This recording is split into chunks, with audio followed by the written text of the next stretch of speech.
फ़हरा हमें बताने जा रही थी कि हम आरजे कैसे बन सकते हैं। अच्छा, आरजे के लिए इफ़ यू फ़ील कि आप लाइक एलिजिबल है, तो मुख्तलिफ रेडियो स्टेशंस हैं, वहाँ पे जाके आप अपनी एप्लीकेशंस दे सकते हैं, ऑनलाइन भी एप्लीकेशंस दे सकते हैं, ऑडिशंस की इनकी रिक्वेस्ट जो होता है, क्या कहते हैं उसको, एड्स वगैरह उसमें भी आ रहे होते हैं, डिजिटल पे भी आ रहे होते हैं, इनके पेज को फ़ॉलो करें। तो जैसे अभी हमारे स्टेशन पे सिंध का इन्होंने एक अलग से खोला है, तो लेकिन आपने गलत टाइम पे मुझे देर से बुलाया, पहले बुलाती तो मैं कह देती कि सिंधी आरजेज़ के ऑडिशंस ओपन हैं। हो लेकिन ये सकता है कि कोई जॉब छोड़ के चला गया, किसी को हाँ, फ़ायदा हो हाँ। जाए। लेकिन ये कि आप रेडियोज़ पे जाकर अपने ऑडिशन दे सकते हैं, वो ऑडिशन को सेव कर लेते हैं इफ दे फील कि हाँ, ये एलिजिबल है और फिर वो आपको ज़रूरत पड़ने पे ज़रूर बुलाते आवाज़ हैं। का अच्छा होना बहुत ज़रूरी है। आवाज़ का अच्छा होना ज़रूरी है, प्लेज़ेंट साउंड हो और ये कि तलफ़्फ़ुज़ और ये सारी चीज़ें, क्योंकि उसमें फ़ौरन कॉल आ जाती है और फिर आरजे को टर्मिनेट कर देते हैं। तो अभी इस वक़्त सारे जो बिज़नेस है पर्सनल सवाल पूछने जा रहे हैं। इसमें सबसे ज़्यादा अर्निंग कौन-से वाले से हो रही है? मेरे पास मेज़ना जो ज्वेलरी का है ना, उसमें है, क्योंकि केडब्ल्यूसी को हम कभी कभी वो बिज़नेस बन जाता है, अदरवाइज़ ये है कि उसमें इतना हम समटाइम्स लॉस में भी गई हूँ मैं, जिसमें मुझे डाँट भी पड़ी है बहुत ज़्यादा मियाँ से कि तुम अच्छा लॉस में जाने पे डाँट इस चीज़ में पड़ती है कि तुम डिप्रेशन में चली जाती हो कि ये क्या कर बैठी मैं। लेकिन ज्वेलरी का ये है कि हमारा लॉस में ये जाने की वजह क्या थी? ये भी एक इम्पोर्टेंट बात है। मिज़ना I think I chose the wrong date. कि वो मतलब समर वेकेशन का टाइम था और उसमें जो बायर्स है ना, वो basically I think international vacation पे होते हैं, those who are having the buying power. तो हमारा इतना अच्छा कंडक्ट नहीं हो पाया था, तो उसमें डेफिनेट बात है वो फिर लॉस में भी इस तरह से गए थे कि जब हमारे पास बुकिंग्स प्रॉपर नहीं आ रही थी, तो जो मैंने एडवांस दिया हुआ होता है वो लॉस में चले गए, क्योंकि मैंने इवेंट कैंसिल कर दिया था। तो जब इवेंट कैंसिल किया, I have paid the advance, तो वो फिर वापस नहीं मिलता। तो वहाँ पे फिर वो फिर मुझे ये भी बोला था कि तुम कंडक्ट तो करती, कोशिश तो करती, शायद आ जाते। तो ये वाली चीज़ है, अदरवाइज़ ये कि ज्वेलरी का मैं कहूँगी कि ज्वेलरी हमारे का जो पाकिस्तान है ना, पाकिस्तान का कल्चरल प्रोडक्ट है, जिसकी डिमांड इंटरनेशनली बहुत है। ज्वेलरी हो गई या पॉटरी हो गई। पॉटरी थोड़ा-सा रिस्की इसलिए हो जाता है कि वो टूट-टाट भी जाता है, फ्रेजाइल आइटम होता है। और इंटरनेशनली इसकी डिमांड बहुत है। इंटरनेशनल क्लाइंट्स अगर आपके बन जाएँ और आप इंटरनेशनल मार्केट में पेनिट्रेट हो और आप पे जाएँ, ट्रस्ट करना शुरू हो जाए। हाँ, तो ये बहुत ज़बरदस्त बिज़नेस है और आई थिंक आई फ़ील ब्लेस्ड कि मैंने शायद ये काम उस वक़्त शुरू किया जब ईज़ी था पेनिट्रेशन इंटरनेशनल मार्केट पे। इन्फ्लुएंसर्स आपके लिए यूज़फुल हैं या हार्मफुल हैं? इन्फ्लुएंसर्स यूज़फुल हैं but if they are influencing in the good way. Uh, for instance like if they are, जैसे अगर मिसाल के तौर पे कोई अच्छी मोटिवेशनल वीडियोज़ बना रहे हैं, जो कि फूड नापैद है, ब्लॉगिंग, हाँ, है ना? जो कि नापैद हैं। अभी हाँ, मैं आपसे एग्ज़ैक्टली, पूछूँ कितने हाँ, मोटिवेशनल है हमारे कहीं-कहीं पास है, इन्फ्लुएंसर। कहीं-कहीं है। आई लेकिन ये जो दिखावा आ गया है, जो रेस आ गई है, दिखावा आ गया है, शोशा आ गई है, ये सब बहुत गलत है। इनफैक्ट मैं सिर्फ़ इन्फ्लुएंसर्स नहीं, यहाँ पे तो बहुत सारे सेलिब्रिटीज़ भी ऐसे हैं जो बहुत शोशा कर रहे हैं अपने सोशल मीडिया पर। कभी ऐसा हुआ है कि कोई आपके साथ ही था जिसने काम तेरे किया और फिर वो आपका कॉम्पिटिटर बन गया?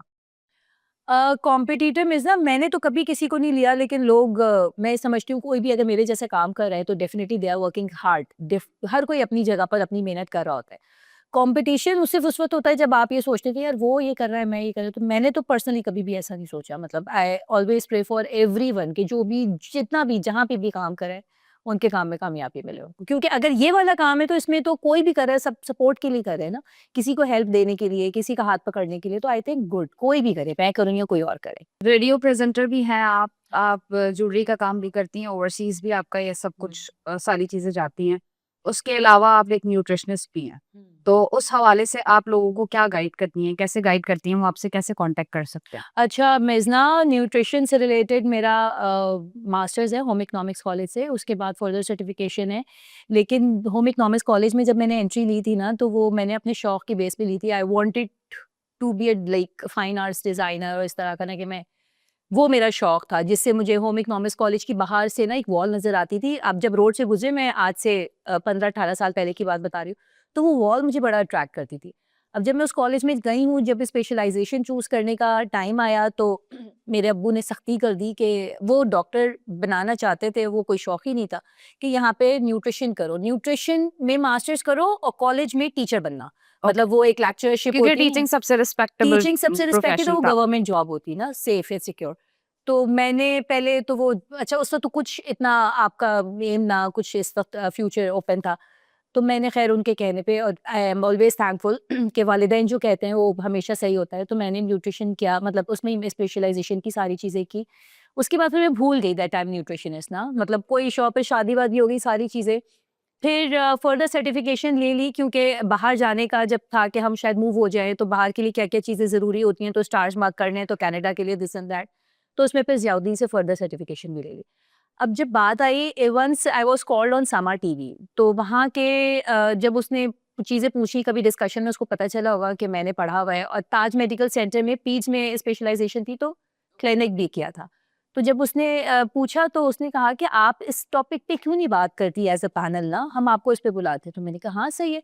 तो वो वाटरमेलन का एक शो था, साहिल लोधी होस्ट थे, मैं समा के मॉर्निंग शो की बात कर रही हूँ। तो वहाँ पे गई तो इट वेंट टू गुड। फिर वो जब मुझे एज़ अ न्यूट्रिशनिस्ट देखा तो फिर सारे मॉर्निंग शोज़ ने उस पे तो बुलाना अभी शुरू। भी लोग कांटेक्ट करते हैं आपको? मिज़ना मैंने 2 साल क्लिनिक किया है, लेकिन उसके बाद क्लिनिक के लिए प्रॉपर टाइम देना पड़ रहा था। कोविड से पहले की मैं बात बता रही हूँ, उस वक़्त न्यूट्रिशन और डायटीशियन इन सब चीज़ों पे इतनी अवेयरनेस नहीं नहीं थी। थी, हाँ।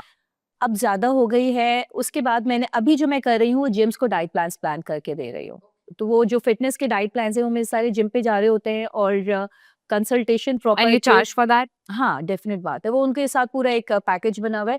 उसके बाद जो वहाँ पे अगर कोई पेशेंट होता है, जैसे कोई डायबिटिक पेशेंट है, कोई ओबीस है, तो वो उनकी प्रॉपर कंसल्टेशन होती है, तो वो फिर तो अपॉइंटमेंट कभी के थ्रू। ख़्याल नहीं आया कि ये लोग मैं इनको पूरा डाइट प्लान बना के दे रही हूँ, तो मैं घर से खाना ही बना के भेज दूँ, ये बिज़नेस भी शुरू करूँ? हाँ, मिज़ना ये कीड़े तो लेकिन खाने बनाने से ना, खाने बनाने ये वाला यहाँ पर आके ना उफ़ेरा बड़ी मूडियल है। नहीं, बहुत मूडियल हूँ मैं। In fact so many brands chose me for the transmission segments और कुकिंग के बड़े शोज़ दिए हैं, मसाला टीवी पर और हम न्यूज़ पर और फिर बोल्ड एंटरटेनमेंट पर पूरी-पूरी ट्रांसमिशन की है। लेकिन यहाँ पे मैं बहुत मूडियल हूँ। लाइक मेरा मूड होगा ना, तो मैं बहुत मज़े से दावत करूँगी और मूड नहीं होगा तो जो घर का खाना भी ना, वो भी बड़ा बेदिली समटाइम्स से मुश्किल। बनाई। हाँ, वो जब तक जिस दिन मेड नहीं आती, उस दिन खाना बनाने का दिल भी किस चीज़ है हेल्प, तो उस वो वाली चीज़ आ जाती है।